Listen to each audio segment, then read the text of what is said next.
C'est maintenant avec un produit de l'été que nous allons voyager, le jus d'orange. Celui que nous buvons en France est produit à 80% au Brésil. C'est donc là que nous allons pour découvrir et pour comprendre par qui et dans quelles conditions il est fabriqué. Et puis nous nous sommes posé une question. Comment le jus d'orange s'est-il imposé sur la table du petit déjeuner? Aujourd'hui, nous en consommons 27 litres par personne et par an. C'est 7 fois plus qu'il y a 30 ans. Alors pourquoi? Est-ce pour son goût, peut-être pour sa couleur et pourquoi pas pour sa réputation de grand pourvoyeur de vitamines? Alors nous avons enquêté, le jus d'orange tient-il toujours ses promesses santé et quels sont donc ses secrets de fabrication? Comme chaque été, le jus d'orange prend ses quartiers sur les terrasses ensoleillées. D'un bout à l'autre de l'année, il nous accompagne dans notre vie quotidienne. Nous en buvons 27 litres par an et par habitant.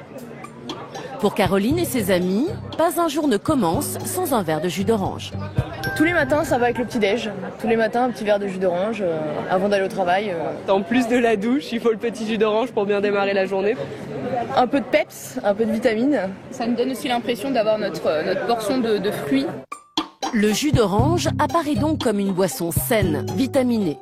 Les fabricants semblent avoir réussi à faire oublier qu'il s'agit aussi d'une boisson sucrée. Est-ce que vous avez le sentiment de consommer du sucre quand vous buvez un jus d'orange? Non, pas du tout. De consommer du fruit, oui, mais pas du sucre. Par rapport à un soda classique, je pense que c'est moins sucré. Ouais. Et ce jus d'orange, savent-ils d'où il vient? L'Espagne. Alors moi je dirais l'Espagne, le premier producteur. Ouais. Le Maroc aussi, je pense. Derrière son comptoir, Lulu connaît-il leur provenance? Vous savez d'où elles viennent, les oranges? Ah oui, elles viennent d'Espagne. Et les jus de fruits en bouteille viennent d'où? En vrai, je ne sais pas. C'est même pas écrit, je pense. Ça doit être écrit normalement. Pressé d'en savoir plus sur l'origine du jus d'orange, j'ai pour seul indice cette publicité. Des images idylliques d'une orangeraie et de son propriétaire. Je m'appelle Eduardo et je cultive les oranges depuis 15 ans. On les choisit une à une, on les cueille à la main, afin de produire un jus d'orange au goût exceptionnel. Mais Eduardo existe-t-il vraiment? Je suis partie à sa recherche, bien loin de nos tables de petit déjeuner. Au Brésil, dans le plus grand verger d'orange de la planète. Il produit à lui seul 80% du jus d'orange exporté dans le monde. J'ai suivi la route du jus d'orange, des cueilleurs de fruits jusqu'aux consommateurs, en passant par les usines de pressage et d'embouteillage détenues par des géants de l'industrie. J'ai percé leurs secrets de fabrication, pénétré leur cuisine, mesuré les taux de vitamines et de sucre. La réalité que j'ai découverte est bien plus acide que celle des publicités.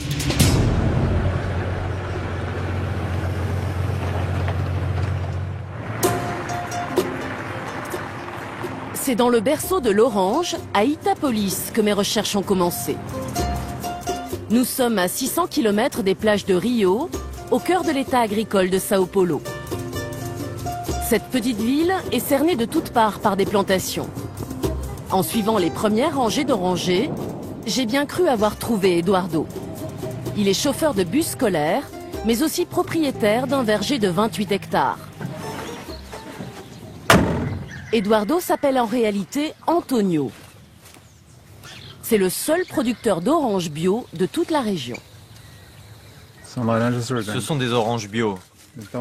C'est ça la différence, c'est un produit sain, un produit sans pesticides. Son jardin d'Éden, Antonio l'a hérité de son père qui cultivait du café. La jeune génération a choisi l'orange dans les années 80, quand la consommation de jus a explosé en Europe. Antonio s'est converti au bio il y a 5 ans. Je le fais aussi pour moi et pour ma famille. Mon père a longtemps travaillé avec les pesticides. Quand il est mort d'un cancer, je me suis dit que ça ne valait pas le coup. Je me suis dit qu'il fallait essayer quelque chose de plus sain. Dans l'orangeraie, des fruits sont presque à maturité et certains arbres en fleurs. La saison commence, elle va durer 9 mois. En cultivant bio, Antonio a fait le choix d'une productivité moindre. Il perd chaque année la moitié de sa récolte à cause des maladies. Les gens disent que je suis fou, mais j'essaye. J'essaye de vaincre ces maladies et atteindre mon premier objectif, qui est de produire des oranges saines. Antonio s'en sort grâce à une coopérative de commerce équitable. Elle lui rachète ses oranges 2 fois plus cher que le prix de vente habituel. Comment ça va? Tout va bien? Le consommateur français, lui, payera 50 centimes de plus son litre de jus d'orange. Grâce au commerce équitable, on a pu trouver un prix qui nous permette de payer les coûts de production des propriétaires d'orangeries. Ça leur apporte un peu de bénéfices et c'est ce qui nous permet tous de continuer. Je ne gagne pas encore assez d'argent, mais j'arrive à survivre grâce aux clients européens qui achètent les jus du commerce équitable. Ça m'aide à produire une bonne qualité d'orange dans les normes bio, sans agresser les sols et l'environnement. En quittant Antonio, je comprends que son cas est vraiment marginal. Je ne vais pas tarder à découvrir que les vergers ici n'ont rien d'un paradis. Darcy, son voisin, règne sur 29 hectares de terre depuis 20 ans. Mais son orangeraie est aujourd'hui menacée.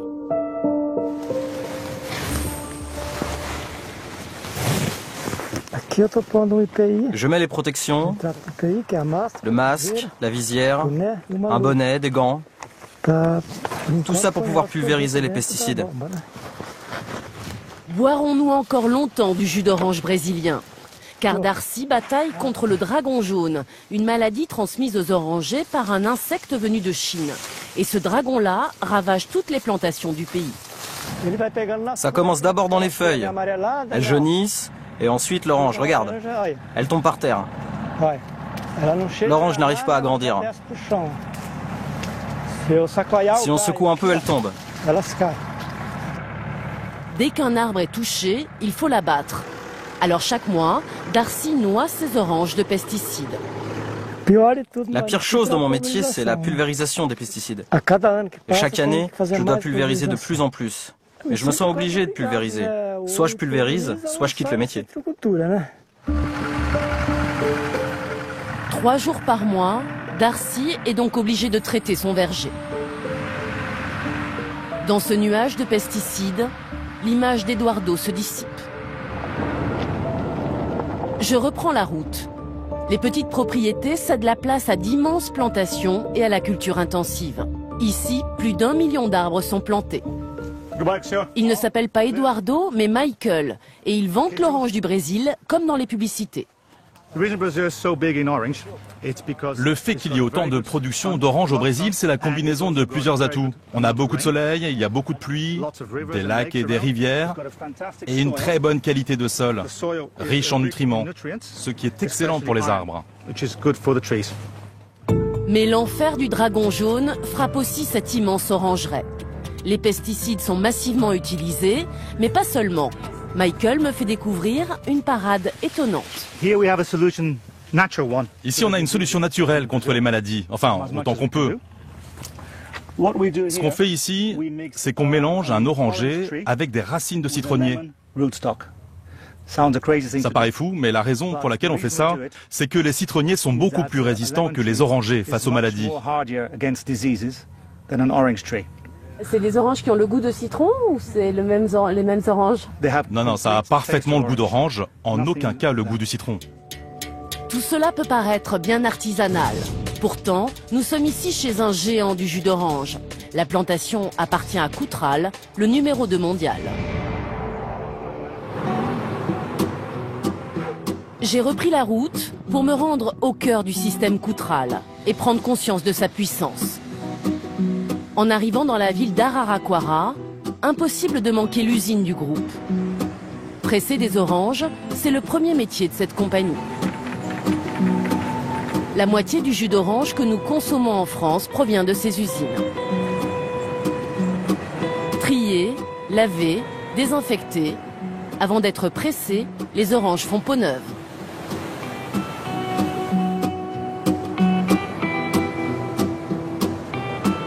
« 42 000 oranges sont pressées chaque minute.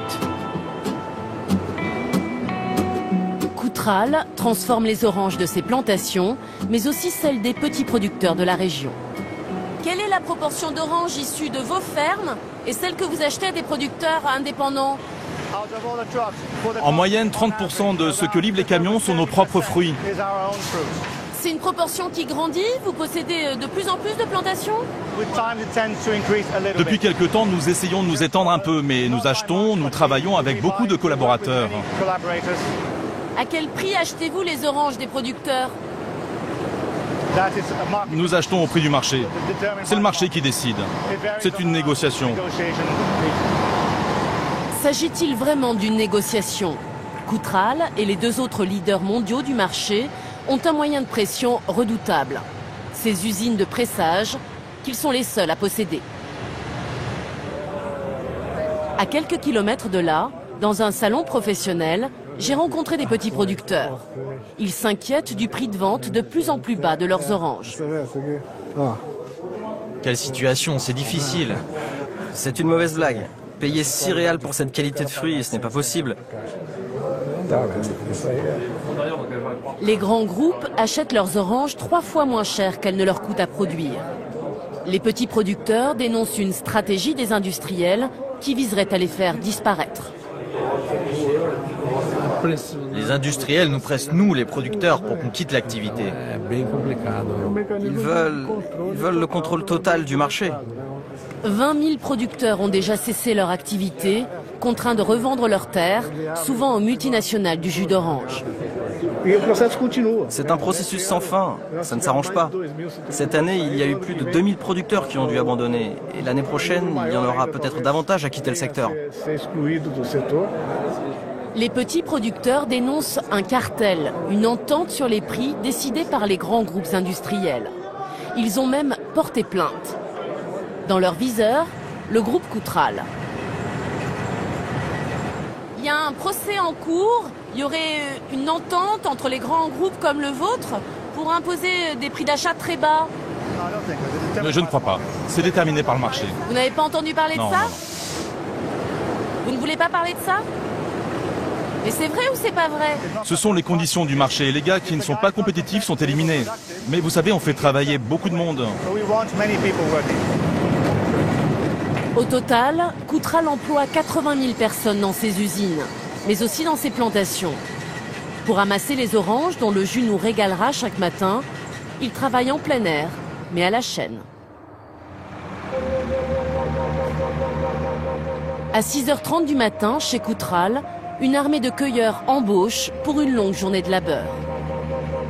Avant de rejoindre l'orangeraie, désinfection obligatoire pour ne pas contaminer les fruits.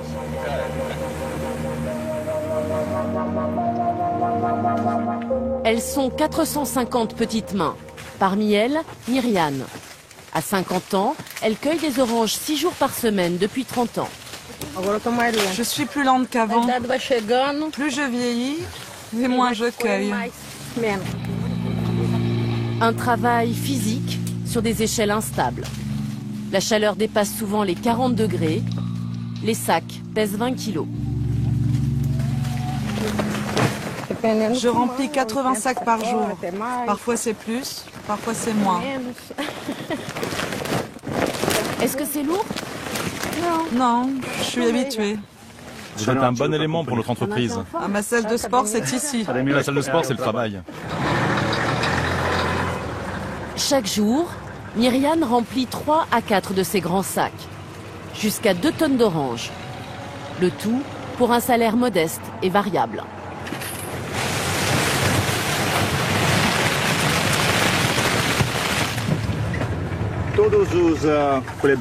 Tous les cueilleurs gagnent le salaire minimum brésilien, soit l'équivalent de 250 € par mois. Mais plus ils cueillent, plus ils gagnent. Myriane doit tenir la cadence. Il lui faut ramasser plus de 6000 oranges par jour pour toucher ce salaire minimum. Alors à l'ombre des orangers, la pause déjeuner est brève.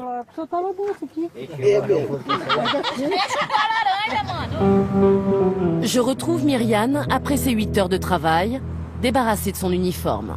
Ce soir, c'est jour de paye. Je ne sais pas combien je vais toucher. Parfois je touche 300, 350 €, parfois moins. Ça dépend de ma productivité. C'est en consultant son compte bancaire au distributeur que Myriane va découvrir sa paye pour 15 jours de travail. 424 réals, l'équivalent de 147 €. C'est pas un bon mois. Non, non, c'est pas beaucoup. Sous la pression de l'État brésilien, le salaire des cueilleurs a été multiplié par 2 en 10 ans. Une hausse qui ne compense pas l'augmentation du coût de la vie au Brésil. En fait, un de mes fils m'aide à payer le loyer et l'autre les charges. Avec mon salaire, je n'arrive pas à survivre. Loin du regard de son employeur, Myriane me tient un tout autre discours sur ses conditions de travail. Je suis fatiguée, j'ai mal au dos. Mais bon, on n'a pas le droit de parler de ça. Si je me plains d'avoir mal, on me renverra. Donc il faut tenir bon.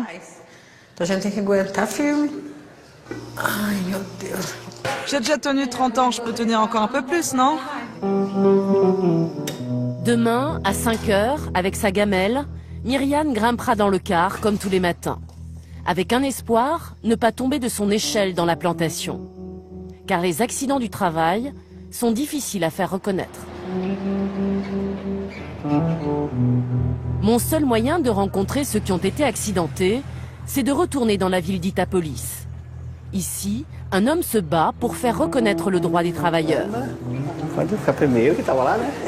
Au syndicat des employés agricoles, Antonio Boava reçoit chaque semaine des saisonniers blessés. Bienvenue, entre. Comme Anna qui vient d'être licenciée. J'ai fait une chute avec mon sac plein d'oranges. Et ils n'ont pas voulu signer une déclaration d'accident de travail. J'ai un problème aux 2 genoux et à la main. Et j'ai été virée sans avoir droit à rien. Et vous n'avez aucune indemnisation? Non, non, non. Pour le syndicaliste, le cas d'Anna est loin d'être isolé. Chaque entreprise a son propre médecin et ils ont intérêt à ne pas signer de déclaration d'accident du travail. C'est vraiment une pratique courante des employeurs. Donc à ce moment-là, il faut saisir la justice. Les cueilleurs sont aussi les victimes du fameux dragon jaune, car des pulvérisations de pesticides ont lieu en leur présence, ce qui est totalement illégal. Est-ce que quelqu'un parmi vous a souffert à cause des pulvérisations de pesticides? Nous étions en train de travailler. Ils sont passés avec la machine à poison. J'ai eu envie de vomir, mal à la tête, et je suis resté comme ça. Et vous n'avez pas eu de séquelles? Non, ça va. Mais le lendemain, plusieurs n'ont pas pu venir travailler. Ils n'ont pas pu travailler pendant 3-4 jours. Et vous, vous avez vu des pulvérisations pendant que vous travaillez? Ah oui, moi je me suis plainte plusieurs fois. Les vêtements ont une odeur, ça pue le poison. L'odeur reste imprégnée même quand tu as lavé tes vêtements. Ces pesticides que les cueilleurs respirent, en France, nous ne les retrouvons plus qu'à l'état de traces et seulement dans quelques rares jus d'orange. Mais sous quelle forme le jus va-t-il arriver jusqu'à nous? Il est pressé, mais parfois il est aussi concentré.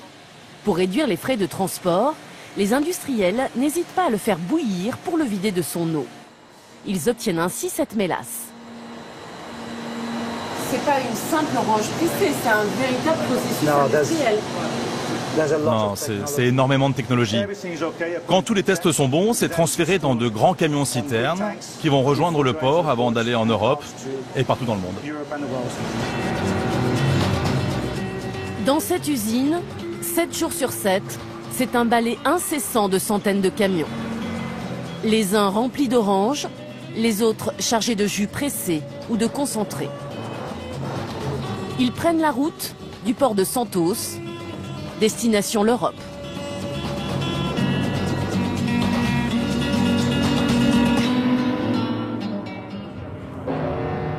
Changement d'hémisphère et de climat. Après 15 jours de voyage, à 12 000 km du Brésil, l'Orange Star accoste dans le port de Rotterdam. Chaque mois, 3 bateaux de Coutral approvisionnent ainsi l'ensemble du marché européen. À bord, 34 millions de litres de jus d'orange. Mais avant qu'il ne se retrouve dans nos verres, la route du jus d'orange est encore longue. Le processus industriel ne fait que commencer. Me voici en Alsace, aux portes de cette usine installée à Sarre-Union. Ici, 15% du jus consommé en France est conditionné. Mais comment le jus a-t-il supporté le voyage? Robert va le tester avant d'autoriser son déchargement. Vous allez le goûter pour vérifier quoi? S'il est bon. 30 fois par jour, il répète ce même geste. Voilà. Il est bon. Vous buvez encore du jus d'orange le soir ou le matin à la maison? De l'eau. Caroline Fischer, la responsable qualité, m'ouvre la caverne d'Ali Baba de l'usine.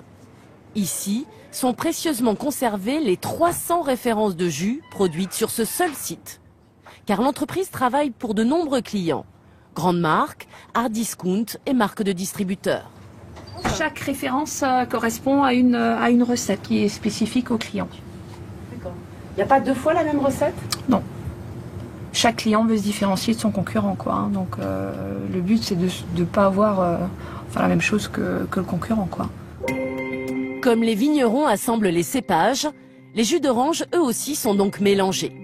La petite cuisine du jus d'orange est d'abord élaborée au laboratoire à partir de 3 grands crus. Le brésilien, il est doux. L'espagnol, il a vraiment une odeur caractéristique de peau d'orange et il est beaucoup plus acide.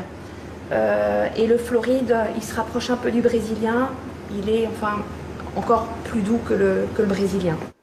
Ce pur jus du Brésil va donc être assemblé avec un autre jus pour respecter la recette mise au point avec le client. 25% Espagne, 75% Brésil.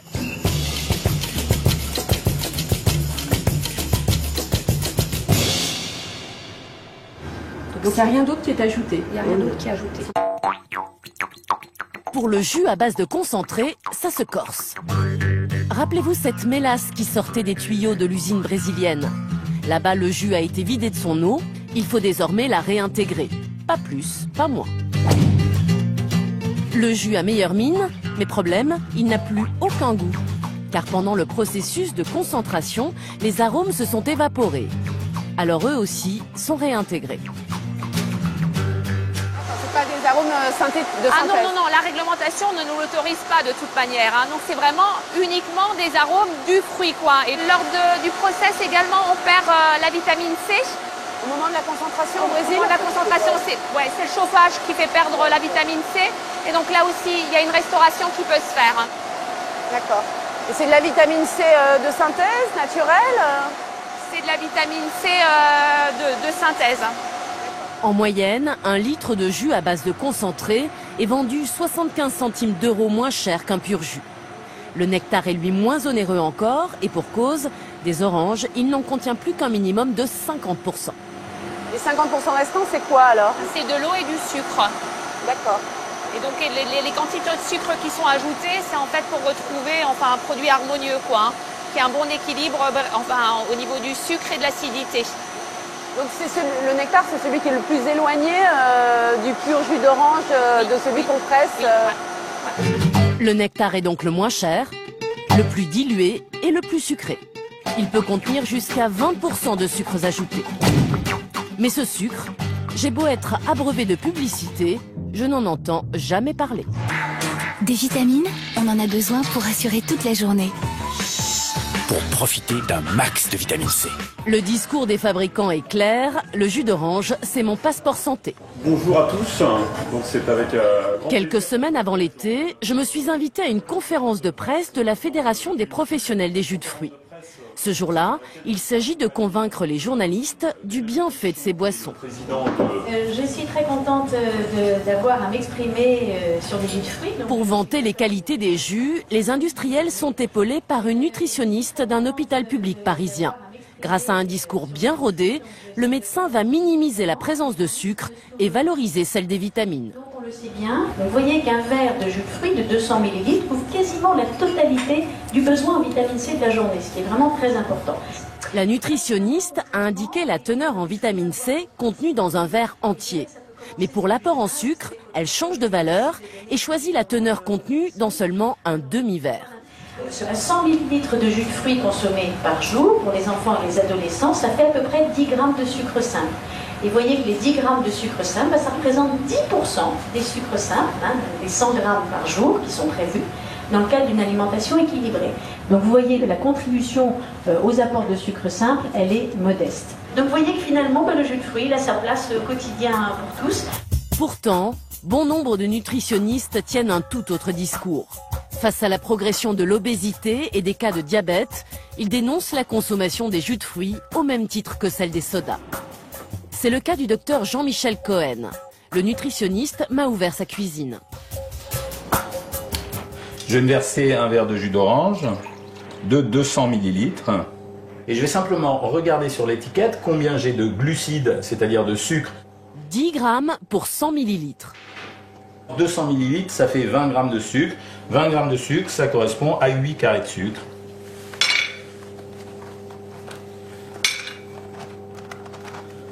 Voilà. Maintenant, je vais me verser un verre de cola d'une quantité équivalente. Et je fais la même opération. Et là, j'ai 10,6 grammes, c'est-à-dire exactement le même chiffre quasiment que l'autre. Et de 5, et un 6, et de 8 carrés de sucre. Et si j'étais vraiment raffiné, je prendrais un tiers de carré de sucre et je le mettrais en plus. Je vous confirme que malgré le marketing et l'idée ambiante que le jus d'orange est un très bon produit pour la santé, vous avez, en buvant du jus d'orange ou un soda, exactement la même teneur en sucre. Le docteur Cohen s'inquiète aussi de la confusion entre jus d'orange et boisson à l'orange. Ici par exemple j'ai un pur jus de fruits, donc ça signifie que ce produit a été fait exclusivement à base de fruits.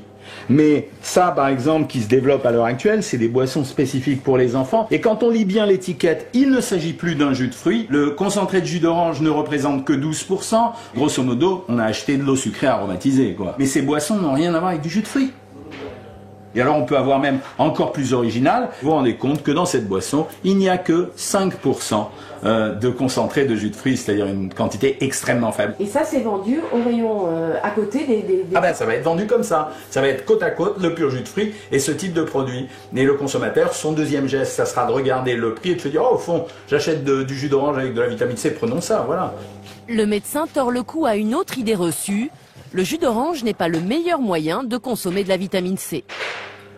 Si je prends des fraises, des framboises, du persil, du poivron, des kiwis ou bien des brocolis, j'ai une quantité de vitamine C qui est supérieure à la teneur en vitamine C de l'orange. Mais ça, c'est la construction marketing qui a fait ça. Voilà, ici j'ai la teneur en vitamine C qu'il me faut pour la journée.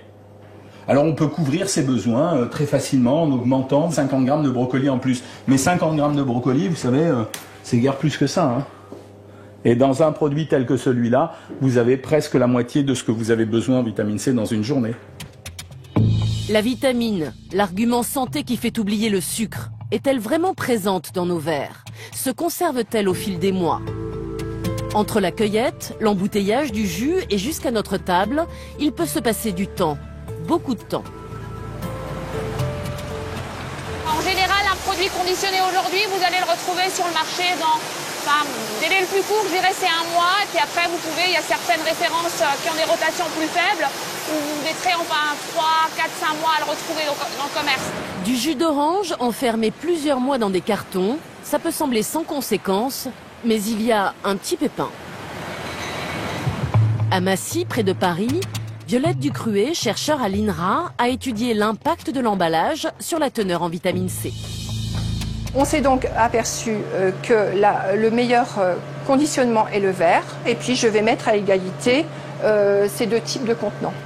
L'ennemi de la vitamine C, c'est l'oxygène, et il pénètre plus facilement les emballages plastiques et cartons que le verre. Alors voilà, donc on a testé donc la teneur en vitamine C de l'emballage vert, qui est représenté ici en bleu. On voit qu'il y a une dégradation qui intervient très rapidement, avant 2 mois, et après une relative stabilité de cette teneur en vitamine C. On a testé aussi la vitamine C pour différents contenants en matériaux plastiques de ce type-là. Et c'est la courbe qui est ici en vert. Et on voit qu'on a une dégradation de la vitamine C assez rapide et qui se poursuit au-delà des 2 mois et 3 mois de conservation. Et sans ouvrir une bouteille, oui, la vitamine C se dégrade. Absolument. Une fois la bouteille ouverte, c'est pire, la vitamine C disparaît encore plus vite. Mieux vaut vite reboucher et conserver au frais. Mais j'ai fait une découverte bien plus surprenante encore, que les professionnels du jus d'orange et les agences sanitaires se gardent bien de dévoiler. Ce secret, les dentistes le connaissent bien, le jus d'orange serait l'ennemi de nos dents. Julien Lopi, président de l'Union pour la santé bucco-dentaire, pointe du doigt son acidité. Ce qui est intéressant de voir, c'est quelle action, quel effet sur l'émail des dents, et quel potentiel érosif. Et pour faire ça, il y a un petit test qui permet de bien visualiser l'impact, c'est de tremper un bâton de craie. La craie, dans cette expérience, joue le rôle de l'émail des dents. Elle est plongée dans 3 liquides acides, du vinaigre, du jus d'orange et du cola. Résultat, au bout d'une demi-heure d'immersion. Le vinaigre d'alcool, donc on voit très bien qu'il a été fortement attaqué. Le soda ensuite, là aussi on voit qu'il a été attaqué de manière moins importante que le vinaigre. Et si on est maintenant sur le jus d'orange, là c'est un peu plus compliqué parce qu'il a tellement été attaqué qu'il s'est cassé. Hop. Et vous voyez que la craie, elle est complètement ramollie. C'est très friable. Cette expérience, elle a été faite pour de vrai, avec de la dent, par université, dans des conditions bien plus scientifiques. Si le jus d'orange n'est pas le plus acide, il est celui qui attaque le plus l'émail. Mais il existe des solutions pour limiter cette érosion.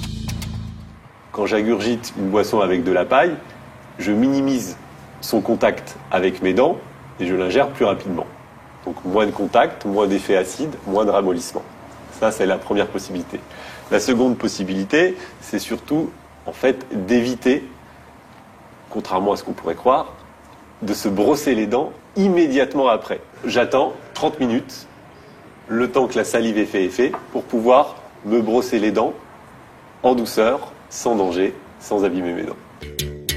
Au bout de sa route, le jus d'orange a peut-être abîmé nos dents, perdu de ses vitamines, nous a fait consommer trop de sucre, a passé des heures en usine, dans des cuves, des citernes, des tuyaux, des bateaux.